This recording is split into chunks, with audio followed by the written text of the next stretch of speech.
Oui, ici, est-ce qu'on a assez de réseau? On a l'air d'avoir assez de réseau. Je ne sais pas si on a beaucoup de 4G. Hop. Alors attends, je le change juste en attendant. Hop.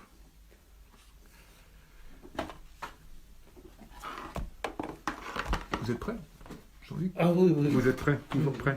Toujours prêt. Bon, mais d'abord... Hop. Voilà. Bon, d'abord, je vous remercie beaucoup. Les étudiants sont en train de nous rejoindre les uns après les autres. Nous accorder un petit peu de temps. Oui. Pour deux raisons. Parce que, en fait, dans le fond, quand on a commencé à avoir des images au journal télévisé et que le confinement pour nous toutes et tous a commencé, en fait, moi, j'ai beaucoup pensé à vous parce que vous avez beaucoup commenté et réfléchi aux images qui sont celles du cinéma, bien sûr, mais aussi celles de la communication, des médias, de la télévision. Et puis, disons, peut-être le déclencheur, c'était surtout quand j'ai vu qu'on allait annuler Wimbledon et Roland-Garros, je me suis dit, alors là, ça doit vous faire quelque chose, parce que dans le fond... Oh, plus maintenant. Vous suivez toujours le tennis, quand même. Un peu. Pas vraiment. Moins. Et je me suis dit, voilà une activité de cinéma, en fait, dont le fond, on peut, comme on le fait depuis maintenant un mois et demi, on peut le basculer sur le numérique, ce que tout le monde fait. Les gens regardent de moins en moins des films dans les salles de cinéma, donc peut-être qu'ils ne se rendront même pas compte que les salles de cinéma ont fermé ces derniers temps, à part les familles qui vont pour les films d'été, etc. Par contre, le sport, ça, le tennis, on ne peut rien faire. C'est un vrai spectacle. Et juste sur les journaux télévisés et sur l'information, vous regardez toujours beaucoup la télévision? Moyen. Un peu plus. Je regarde en France les chaînes d'information. Je regarde un peu les chaînes d'information, rarement la télé rarement la télé publique, juste les chaînes d'information. En fait, qui sont des succursales de grandes chaînes et comme ça. Et pourquoi vous êtes... Même pour me tenir un peu au courant, quand c'est toujours pareil, je ne regarde pas. C'est un peu comme au théâtre ce soir, avec les mêmes... j'en ai fait un sketch dans mon scénario. Bon, ça sera difficile d'obtenir du reste parce qu'il faudrait trouver quelqu'un qui fait une chaîne d'information, femme par exemple, et puis ensuite qu'on oppose un peu très simplement à la vie privée, si vous voulez. Et on ne dit plus la même chose. Ils sont prêts à mourir pour l'info, mais ils ne sont pas prêts à vivre leur vie. Donc c'est difficile de trouver, parce qu'on ne peut pas prendre un acteur qui fait semblant d'être un speakerine ou speaker, il faut qu'elle soit vraie, qu'elle diffuse ces nouvelles du jour qu'on choisit, et puis après qu'elle accepte d'être filmée dans un dialogue de fiction qui est la vie, disons, la vie humaine. Ça fait penser à la voix humaine de Cocteau, si vous voulez, aussi, par exemple. Voilà. Et quand vous dites que vous regardez les chaînes l'information continue, et plus forcément le journal télévisé, le rendez-vous de 20h, il y a une raison particulière? Non, je regarde 1 ou 2 fois par jour.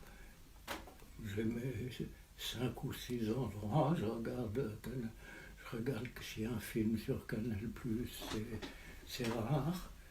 Et puis de temps en temps sur les programmes, si je vois un ancien film que j'ai envie de revoir, ou que je repique pour l'avoir à disposition sur les chaînes d'information toute la journée, c'est pareil, donc ça suffit de regarder une fois le matin et le soir ou le lendemain matin. C'est un peu le journal, c'est mon journal, mais en fait c'est les journaux parce que ici la Suisse je ne connais pas du tout, et avec Anne-Marie on ne regarde que 3 journaux, Libération, Le Canard enchaîné et Charlie Hebdo. Et ça fait 3 journaux d'information, ça suffit. Ça suffit. Plus l'équipe, vous lisez plus l'équipe? Non, c'est fini. De temps en temps, Le Monde, mais à côté de Libération, je trouve que c'est assez mal écrit. On voit que c'est un écrit, même s'ils ne sont pas bureaucratiques, de temps en temps, il y a un écrivain dedans qui est mieux qu'un autre, et comme ça. Mais les journalistes de Libé, on sent qu'ils c'est ce qu'ils veulent. C'est un emploi, journaliste au monde. Il y a le monde qui dirige. Et quand vous regardez les chaînes d'information, vous n'avez pas l'impression de regarder des rushs, parce qu'effectivement, il y a quelque chose qui est très répétitif. Tous les jours, on répète les prises, chaque journal, chaque heure, on revoit les mêmes sujets, avec une petite modification, des fois, en termes du jeu des présentateurs du journal télévisé. Alors, on peut voir... Oui, on finit par les regarder comme au théâtre ce soir. Il y en a un ou deux qu'on aime mieux que les autres, parce qu'ils se débattent mieux, si vous voulez, comme ça, chacun sait. Mais c'est tout, mais pour l'information elle-même, c'est... Enfin, je crois du reste que le virus sur lequel on ne donne pas beaucoup d'informations, justement, mais ça vient de la théorie de l'information de Shannon, et ensuite le virus d'une communication, il a besoin d'un autre, d'aller chez le voisin, comme certains oiseaux, pour y entrer. Et donc, quand on envoie un message, même sur un réseau, on a besoin de l'autre pour entrer chez lui. Donc ça m'étonne un peu qu'il ne parle pas de l'information. Je me suis intéressé très tôt, comme je racontais à Fabrice. J'ai trouvé même une fois par la théorie de quand l'ARN n'avait pas été trouvée encore. J'ai eu une discussion avec un de mes oncles, Jacques Monod, qui avait, j'ai oublié, mais il disait ça va toujours tout droit l'ADN. Je lui dis mais et puis l'ARN qui communique l'ADN, puis j'ai dit mais et si l'ARN va en arrière? Et 2 ou 3 mois après, ils ont trouvé la transcriptase inverse. Donc ça m'a toujours intéressé. Mais vous avez l'impression que l'information va toujours dans le même sens, hein? Non, pas du tout. Est-ce qu'elle va des fois en arrière, hein, comme l'ARN? Trop peu. Non, parce qu'ils ne font pas attention. Ils voient que le virus va en avant, ils ne pensent pas qu'il va en arrière. Mais en même temps, notre... Vous demandez à un médecin, il ne pense pas que la maladie qu'on a, ça peut aller en arrière aussi. Il y a l'idée de la progression tous les jours au journal télévisé. Oui, mais ça, c'est le capitalisme, c'est la croissance. Mais ça, on a une chiffre, quand on regarde le journal télévisé, que ce soit sur les chaînes d'infos, que c'est sur la grande messe de 20h, il y a quelque chose de très graphique, c'est qu'on voit la courbe de la pandémie qui fait comme ça, et puis l'économie oui, qui fait comme ça. La courbe, pour moi, la courbe, c'est ça. Oui. Pour eux, la courbe, c'est ça. Oui. C'est pas la même chose. Alors disons, la chute... Parce que quand on fait ça, pour pouvoir faire un graphique qu'ils appellent courbe, ils oublient chaque fois que ça fait ça. Oui, oui. Ils ne pensent que ça. Voilà, c'est tout. Moi, je dis rien d'autre, je remarque ça. C'est tout. Par contre, l'économie, on voit qu'elle fait une vraie courbe qui se croise. En fait, ce qui est drôle, c'est que le virus fait comme ça et... Ils font aussi des vraies courbes, mais en fait, ils montrent un diagramme. Un diagramme n'est pas une courbe. Donc, tout ça, la langue fausse tout. Je ne crois plus tellement à la langue. Je pense que ce qui ne va pas, mais comment changer, c'est l'alphabet. Mm-hmm. Il y a trop de lettres, il faudrait en supprimer beaucoup. Et puis après, passer à autre chose qu'ont toujours fait les peintres. Mais c'est tout... Oui, ce qu'on n'a pas fait, la photographie quand Niepce et puis Daguerre après l'a un peu inventé. Il ne pense pas qu'il faisait qui faisait qu'une copie. Dans quel sens elle laissait de copie, je ne sais pas. Les peintres n'ont jamais fait de copie. Enfin, il y a des copieurs qui vont copier au Louvre, qui sont pour ça, mais le peintre lui-même, Cézanne, Van Gogh ou d'autres, non. Ça a été porté au...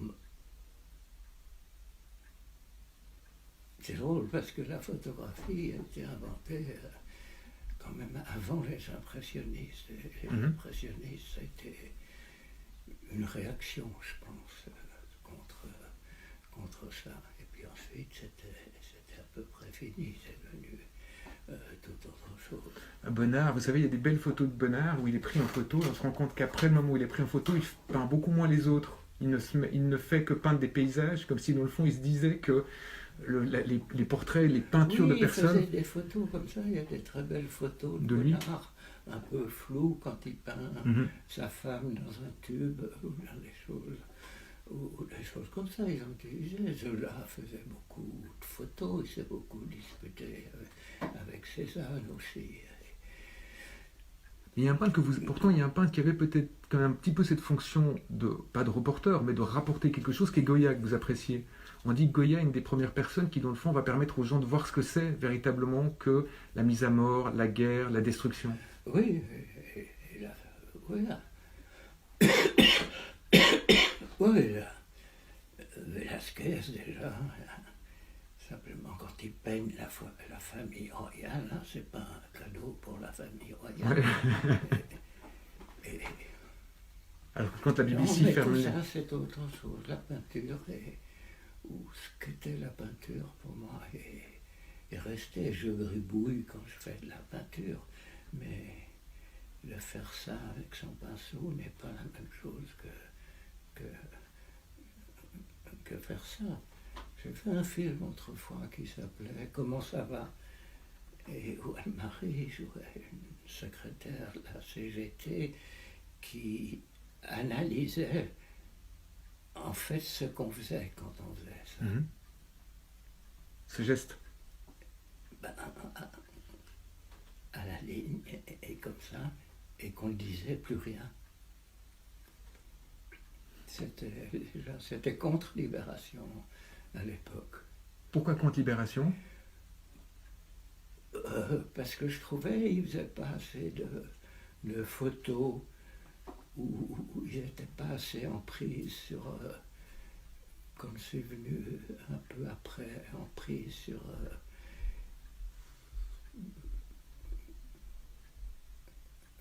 Je les avais même traités à un moment, je leur avais dit ordure de journaliste. Ouais. Qui est quelque chose qui est resté quand même. Pourtant, c'est eux qui restent. Parce que c'est comme ça. Quand je vois sur une imprimante ou sur une ancienne IBM, c'est ça. Ça ne correspond. Et elle analyse bien, à partir de 2 photos, combien ça ne rend pas compte de ça. Et je m'interroge un peu dans le film que je vais faire sur ce qu'a cru ou ce que voulait Niepce quand il voulait juste copier la réalité et puis après la fixer, en plus l'idée fixe de fixer sur de fixer sur papier. Et c'est du reste à ce moment-là, au moment de fixer sur le papier, que Daguerre l'a escroqué. Parce que d'ailleurs, étonnamment, au début, les photos étaient sur des plaques de verre et pas du papier. Oui. C'était déjà un, comment dire, oui, mais un déjà transport. sur plaque de verre avant, il fallait le fixer sur plaque de verre. Oui. Donc il fallait à la fois prendre la photo dans la chambre noire, mais ensuite que ce qu'on avait dans la caverne de Platon, on la fixe sur papier. Oui. Mais il y avait quand même sur la plaque de verre, il y avait toujours l'idée de la transparence et de la lumière qui passerait, alors que sur le papier, il y avait déjà l'idée de l'opacité, de quelque chose qui était fermé sur lui-même. Je sais pas. Là, je crois plus à l'alphabet. Il y a tellement de possibilités dans l'alphabet, on sait bien aujourd'hui, puisque même Google, la maison mère, s'est appelée Alphabet. Alphabet. Donc voilà. Moi, je pense que la guerre en Irak, ça a été que les Américains, inconsciemment, dans leur fort intérieur, château fort intérieur, voulaient prendre la main sur l'écriture chaldéenne, ou je sais pas quoi, c'est-à-dire la naissance de l'écriture. C'est ça qu'ils voulaient, l'Amérique. Inconsciemment, ils ne savaient pas si on dit ça à George Bush Junior. Il ira avec la plus grande force. Il n'ira même pas, il comprendra. Il ne saura pas de quoi on parle. Ouais. Pourtant, souvent, dans votre travail, l'idée de la calligraphie, de l'écriture est quelque chose qui est très plastique. Il y a souvent des choses qui sont écrites. Oui. Donc les lettres sont importantes comme des formes. Aussi. Ben, ça, je ne connais pas assez le japonais ou le chinois comme ça, mais je conçois qu'il y a les deux pendant longtemps. Puis ils en sont venus à IBM, à la machine à écrire, à ça, ils sont venus aussi, mais ils ont gardé quelque chose. Comme dans le théâtre, le no japonais, ou d'autres choses comme ça, bien sûr. Bien sûr. Mais très tôt, mais ça a pris beaucoup de temps. Le premier bouquin de philosophie qui m'est vraiment marqué, c'est un bouquin de Brice Parrain, un philosophe écrivain français, qui a été à des moments à la Nouvelle Revue française, et qui avait écrit un bouquin qui s'appelle Recherche sur la nature et les fonctions du langage. Et j'avais 15-16 ans, et j'ai cessé de parler pendant 1 an ou 2 ans. Ma famille s'est inquiétée comme ça. Et c'est resté petit à petit, et j'ai lu un peu d'autres choses comme ça. Et du reste, Brice Parrain, je l'ai fait jouer dans Vivre sa vie, où il fait un moment le philosophe qui raconte l'histoire de la mort de Porthos, d'Alexandre Dumas, avec Anna Karina. Et aujourd'hui, ça reste la peinture, et pour moi, le langage n'est pas du tout la langue. La langue, c'est toutes les langues, qu'elle ait une origine unique ou pas, je ne sais pas, peut-être qu'on se dispute pour ça. C'est la langue javanaise, japonais, sauf peut-être une ou deux un peu différentes, comme le basque, le hongrois et le finlandais. Ouais. Et le finlandais. Mais c'est tout. Le langage, c'est un peu autre chose que la peinture à chercher. Je crois que tous les grands écrivains, que ce soit Beckett, James Joyce ou d'autres avant, ou les grands poètes d'autrefois comme Dante, ou j'ai oublié des tas, non. Mais ils cherchaient à aller, c'est très net chez Joyce, ils cherchaient à aller au-delà de la langue, pas une histoire, ou en deçà de la langue. Même les lettristes d'Isidore Isou que j'ai connus cherchaient aussi à aller en deçà, ou à côté, ou au-delà de la langue. Et ça, c'est le langage qui est un mélange de paroles et d'images, comme j'ai dit dans mon dernier film. C'est un peu primitif, mais ça vient parce que la parole, là, c'est pas la parole, c'est ma voix. C'est pas la parole. Si je veux entendre un peu ma parole, comme disait Malraux, je crois, il faut l'entendre avec la gorge. On s'entend soi-même avec la gorge, mais pas avec la langue ou les oreilles. Et donc il y a autre chose, c'est Bernanos à ce côté-là aussi. Mais voilà, donc je dis le langage sans trop savoir, un mélange. Le cinéma peut avoir peut-être lui, à cause de sa technique, d'avoir les deux. C'est pas du son au sens, pas au sens le premier, bien que ça puisse être les sons de la rue, ou comme ça, suivant le cas, mais et qui devrait être véhiculé par le théâtre qui a pris une mauvaise place parce qu'ils font plus de rhétorique que de paroles.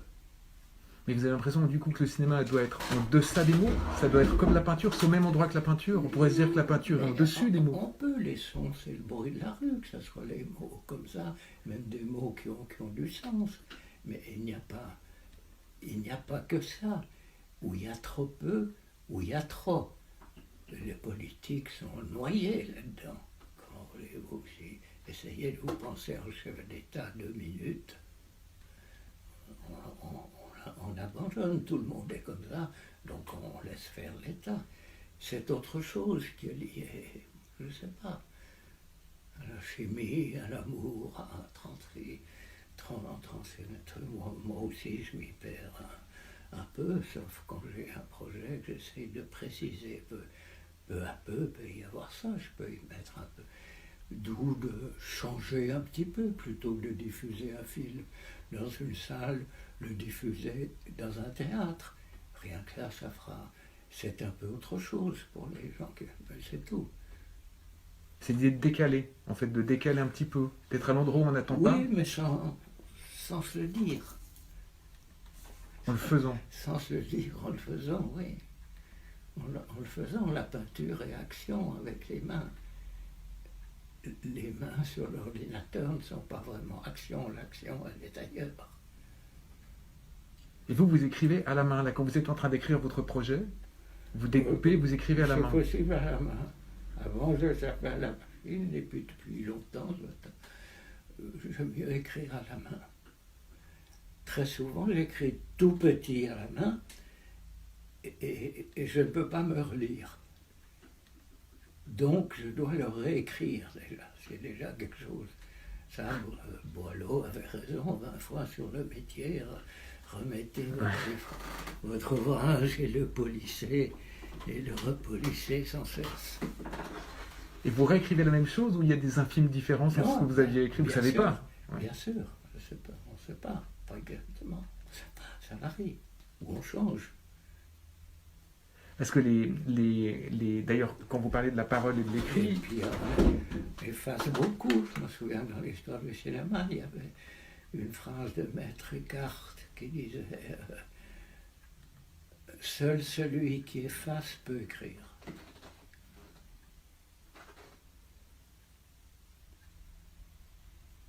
Donc tout ça, c'est...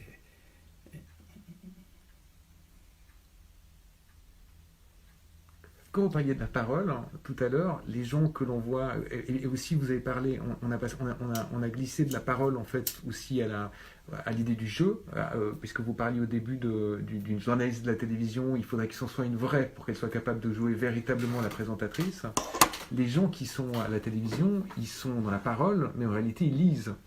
C'est de l'écrit puisqu'ils ont un prompteur devant eux. Ils lisent et ensuite c'est pas de la parole, donc elle est 1, 2, 3 ou 4 fois faussée.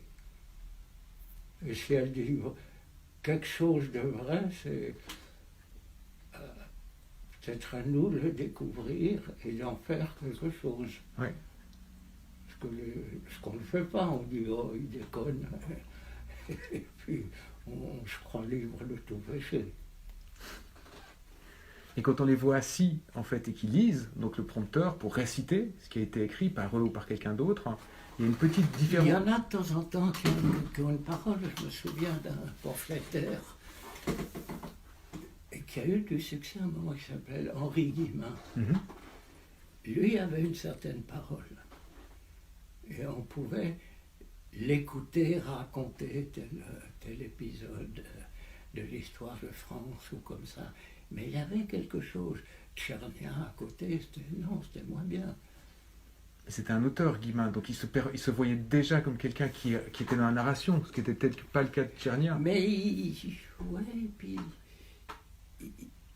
c'était un bon théâtre historique. Oui. Un bon théâtre, ça valait 1000 séries sur la Révolution française ou l'autre, je ne sais pas. Alors, justement, par rapport à cette idée du théâtre ce soir, quand on est au journal télévisé ou qu'on regarde les infos, il y a une petite différence qui est maintenant le fait qu'avec l'appareil avec lequel je vous filme, qui est un téléphone portable, tout le monde, les journalistes, ont beaucoup l'habitude de prendre leur téléphone portable pour faire des interviews. Et donc d'être dans une démarche qui n'est plus celle d'être installé derrière son pupitre, mais de tenir la caméra pour parler à des invités qui sont aussi, comme on le fait maintenant, par Skype ou, disons, à distance. Et la chose qui m'a surprise, c'est qu'au-delà du fait qu'il y a un plaisir entre guillemets, mal se filmer, ce que j'entends par là, c'est de mettre la caméra très très proche de soi, voire très très proche de sa bouche, ils sont aussi dans une perspective qui n'est pas celle habituelle, c'est-à-dire ils ne sont pas en train de lire un prompteur, ils sont dans une forme de lâcher-prise qui fait qu'on les voit se filmer de façon très différente que quand ils sont au journal télévisé.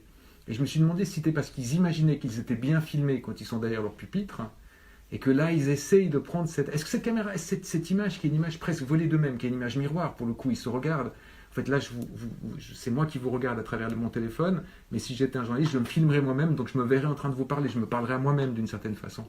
Vous voyez une différence, vous, dans leur façon de parler, par exemple, à l'image, quand ils sont sur leur téléphone portable ou dans la caméra, avec le prompteur et la caméra qui est devenue un robot, il n'y a plus personne derrière maintenant. Ils sont tout seuls dans un studio avec des machines. Je ne sais pas,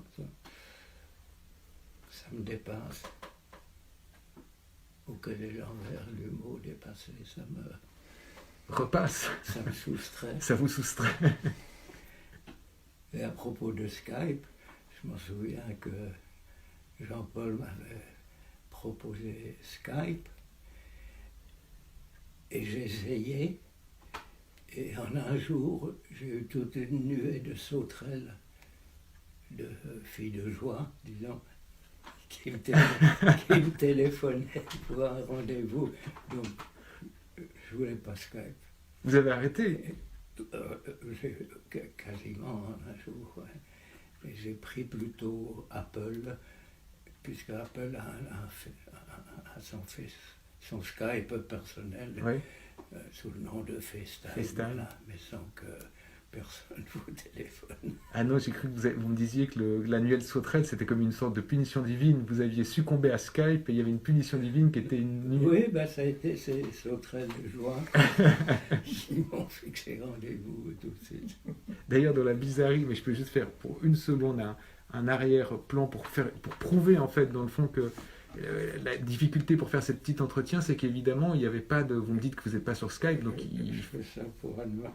Juste pour vous, pour Anne-Marie. D'accord. Vous prouvez qu'on était ensemble, mais je tiens à dire que du coup, on ne s'est pas serré la main, que j'ai pris une distance qui n'est pas celle qu'on prend forcément avec les acteurs. Qu'on voit le pli du nez qui fait une grande comme ça, et qu'on voit le sourire après, et on dirait un masque dans une peinture de... Ensort, vous voyez qui est? Oui, Ensort, bien sûr. Ouais. Ça prouve en fait le fait qu'on respecte les directives, en tout cas des Suisses qui demandent qu'on se tienne à distance, etc. Oui, bah, comment ça s'appelle? Le gouvernement fédéral, il a l'habitude de se tenir à distance. Oui. Pourtant, on voit là, les ministres qui vont beaucoup s'étendre, on a l'impression qu'ils doivent prouver qu'ils vont voir le peuple parce qu'ils vont dans les hôpitaux. Ils n'arrêtent pas de dire, d'ailleurs, quand ils arrivent, ils font toujours ces blagues de dire « je ne vous serre pas la main ». C'est un running gag qui pourrait être un gag pour une comédie américaine des années 40, où chaque fois, dans un film de Lubitsch, chaque fois quelqu'un arriverait, dirait « on ne se serre naturellement pas la main ». Ils font un peu presque « hi myself » cette fois-ci, ils se disent bonjour comme ça de loin. Mais ce rapport, en fait, dans le fond, quand vous parliez du langage et que vous parliez de la langue, là, bah, par exemple, le fait que... La langue, c'est ce qu'on parle tous. Et comme ça, je ne suis pas contre. Mais les trois quarts des bons écrivains, ils font autre chose que le commun des mortels avec la langue. C'est pour ça qu'ils deviennent connus, célèbres ou pas célèbres du tout. Mais il y a autre chose, c'est aller plus loin. Ce qu'avait déjà un peu, en partie, puisque la peinture n'avait pas tout, mais qu'elle avait ça d'aller, ce qu'il faut bien appeler le langage. La science aussi, ils sont empêtrés dans les mots et dans les chiffres, sinon il n'y aurait pas de catastrophe. catastrophe.